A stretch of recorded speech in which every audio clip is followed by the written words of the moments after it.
have just downed a coffee, so if this is chaotic, I apologise. Then again, when is it not? It's been 2 months, we're bringing it back. I'm literally so excited. We're blindly picking the TBR. We have 20 wrapped up books and we're gonna pick this month's TBR. I threw a few plays in there, just because I realised when I do this, I never end up picking a play. So I've thrown, I think there were 3 in there. So hypothetically, we could end up with a very play heavy TBR, but in my head, it's gonna work out perfectly to be the 7 books and 1 play that we normally do. I don't know if that'll happen, but we'll see. Also, just while I'm getting the random generator up, I don't know if anyone is remotely worried about this, but it's just something that crossed my mind and I thought I would address quickly. I do reuse all of the paper. I use them to like wrap up vintage parcels, just in case anybody was concerned about the amount of waste. Anyway, we have 20 books, so we're going to do random number generator 1 through 20. Why am I scared? Okay, let's see the first one. 14 is my lucky number and it's literally the first one. That's so funny. This had better be a good one. Lucky 14. I'll do it so you can see it first. I saw blue. Is that the back? Oh, okay. I feel like this is an interesting pick. I don't know why. This is The One Memory of Flora Banks by Emily Barr. I think this is YA romance. The only thing I know about this is the main character, Flora, has some sort of amnesia where I think she can't remember anything from her life. And then she meets a boy, kisses him, and then she remembers that, and that's like the only thing she's ever remembered.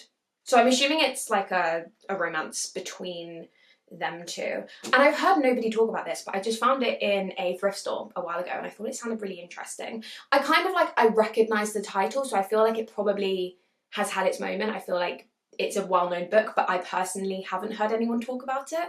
But I just thought it sounded interesting. It could be fun to have a little YA moment on the TBR, and the text is big. Delightful. Okay, next one, let's go. Number 1. Easy. I actually do know what this is because it's really skinny and I had to make it number 1 because number 1 was the only number that would fit on there. This is, believe it or not, one of the plays. Love from a Stranger by Agatha Christie. Although it does say actually it's adapted by Frank Vosper, so maybe this is not the original. I believe, and somebody feel free to correct me if this is wrong, I believe this is about 2 people who meet on a train and agree to do each other's murders, or is that a different Agatha Christie story? No, I don't think it is that. So Cecily wins a sweepstakes, she wins a bunch of money, and she goes travelling and she meets Bruce, and he sweeps her off her feet and they get married. However, Lovell is not the charming gentleman he appears to be. Instead, he's a homicidal maniac. Could be fun. Finds herself caught like a rat in a trap, unsure how she will escape. And it's been a hot minute since I read an Agatha Christie, so that'll be fun. All right. Next one, number 18. Okay, ready? I'm doing a terrible job at this. Where is, okay. Okay, I'm not looking. Oh my god, amazing, I want to read this. This is The Chalk Man by C.J Tudor. Sounds amazing. It says, none of us agreed on the exact beginning. Was it when we started drawing the chalk figures or when they started to appear on their own? So I'm really hoping it's not a horror. Now that I've said that, that sounds like a horror. I don't want it to be a horror. Hoping it's more of a thriller. I am scared of Finding Nemo, just for context. Like anything Finding Nemo up, can't handle. I still think this sounds really exciting. It looks like it's dual POV between 1986 and 2016. So dual POV, 2 timelines. Oh, interestingly, Stephen King has blurbed it as, if you like my stuff, you'll like this. And I do like your stuff, Stephen King, so I will take your word for it. Cool, I'm actually very excited for this one. Okie dokes. Next. 15. Okay. Oh, I think I've seen what it is. Is it bright yellow? Yeah. This is Daniel Sloss's Everyone You Hate Is Going to Die and Other Comforting Thoughts. Which, like, is that not a brilliant title. So for anybody who doesn't know, Daniel Sloss is a Scottish comedian. If you're into stand-up, please check him out if you don't know who he is. He is probably my favourite comedian of all time. I went to see his stand-up show recently in London and phenomenal. Phenomenal. I love him. I think he's great. And he wrote a book quite a long time ago. I actually, for some reason, have 2 copies of this book. I can't remember why. He has very British humour, like very like sarcastic, dark, great humour. I don't get the impression it's like a memoir. I think it's more like just stories about his life, but I don't know a whole lot about it. But that will actually be such a fun one. I'm actually really chuffed with that. Okay. This is such a random TBR. I'm not mad about it. Okay, next one is, oh, I missed the button. 3. The 3 is, it's a glossy paperback, I think.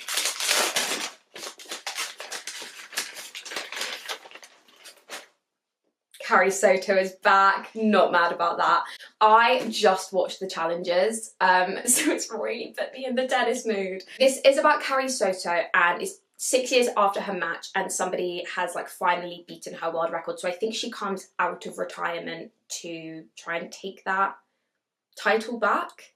I don't know. I think that sounds great. I predict a 5 stars for this. I just think I'm really going to enjoy it. 1, 2, 3, 4, 5. We can either do 2 or 3 more. I have a really busy month, so I was only intending on doing 7, but like, I'm kind of having fun. Let's see what the next 2 hold, and then we will see. So, the next number is number 10.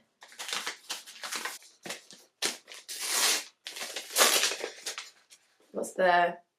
Oh, I didn't even know I put this in here. Sorry, I don't know why I looked it up. Okay, well that's fun. This is One of Us is Lying by Karen M. McManus, which is a YA mystery. That means we have 2 YAs, which I'm not necessarily mad about, but YA is hit or miss for me. But I've heard very good things about this, so hopefully I will enjoy it. This is meant to be YA murder mystery meets The Breakfast Club. And I love The Breakfast Club. So I think this is about a group of kids who are in detention and then one of them dies. So it's very much Breakfast Club vibes. That it's like a geek, a jock, a criminal, a princess, like those like character types. And then they're like an eclectic group and then they're all in detention together. So it really is giving those Breakfast Club vibes, but with a murder, which that could be so fun. Again, I found this thrifting. I've probably had it a few months now, but I found it like, it was on a table on its own.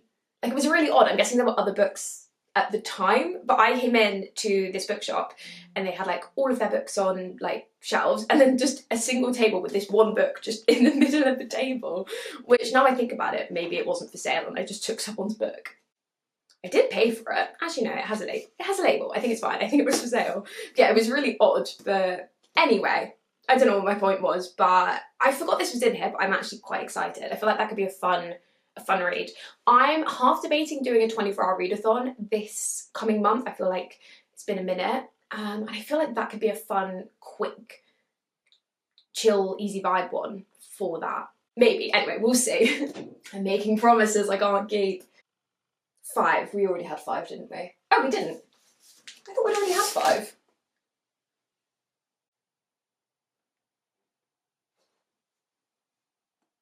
Am I tripping out, or did I get 5 and then accidentally open a different one? Maybe I'm just tripping. All right, well, we're doing 5. This is glossy as well.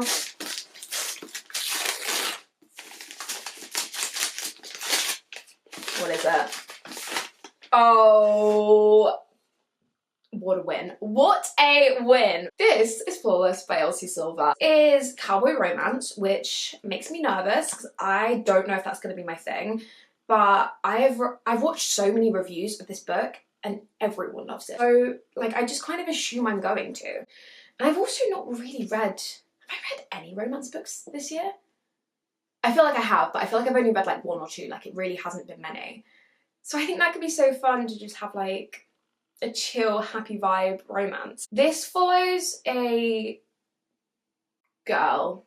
It does not say her name. This follows a girl, and I think she is like, she works for an agency, I believe, and she has to go and look after this bull rider who, I don't know, I think he's like in trouble, or like he's, I don't know. I'm really just skimming this blurb. I think he has like got in trouble with the press, so she is like babysitting him to like make sure he doesn't get in further trouble. I don't know how accurate that description was, but I am excited to read that. Let's do one more, because I'm having fun. Let's do one more. 19. This is kind of a thin one as well.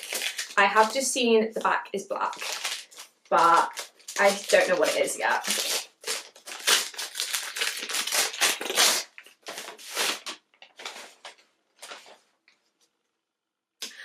Well, that's a bit different from Flawless. This is the complete works of Sarah Kane. I've read a couple of these. I believe I've read Blasted and Crave, I think I've read. I probably will just pick, Sarah Kane's a playwright, in case people don't know. Her plays are, usually speaking, very dark, very sad. 448 Psychosis is her probably most famous / popular, I think.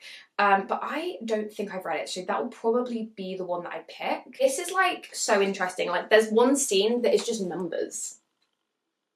Like what does that mean? I don't know. Cool, well that's like a weird one to end off on, but like I'm not mad about it. Right, that's us done. I feel like we have the most bizarre TBR this month. Let's recap. So we have The One Memory of Flora Banks, which is YA romance. Have Love from a Stranger by Agatha Christie, adapted by Frank Vosper, which is not about two people meeting on a train and doing each other's murders. I'm sure she has a play about that, but I don't know what that one is. The Chalk Man by C.J Tudor, which I'm assuming is some sort of thriller horror, but I am actually so excited for this. Everyone You Hate Is Going to Die and Other Comforting Thoughts by Daniel Sloss, which is comedy. Carrie Soto is Back, which is, I don't actually know the genre, but I'm guessing like contemporary fiction. I feel like that's her usual vibe. Yeah, maybe meets, I keep calling things set in like the 80s and the 90s historical fiction, and like this is 1994, like that is not historical. You know what I mean? It's like not now. It's not modern. I don't know what the cutoff for historical is, but it can't be 1994. One of Us is Lying by Karen M. McManus, which is YA mystery. Flawless by Elsie Silver, which is romance. And The Complete Works of Sarah Kane, but probably 448 Psychosis. There you have it. That is our TBR for the month. That feels to me like the most bizarre, eclectic mix of books. I'm actually really excited. But I am actually now going to film a like reading wrapped up books. So with the rest of these, I'm gonna pick 3 at random and we're gonna read those. Realistically, that video might not be out for a while, but stick around if you want to see it. Subscribe. And then you'll definitely see that video. Anyway, thank you very much for watching. I do appreciate it. And like the video, subscribe, all that fun stuff. I'd love to have you, and I hope you have a beautiful June, and I hope you have a wonderful rest of your day. Bye!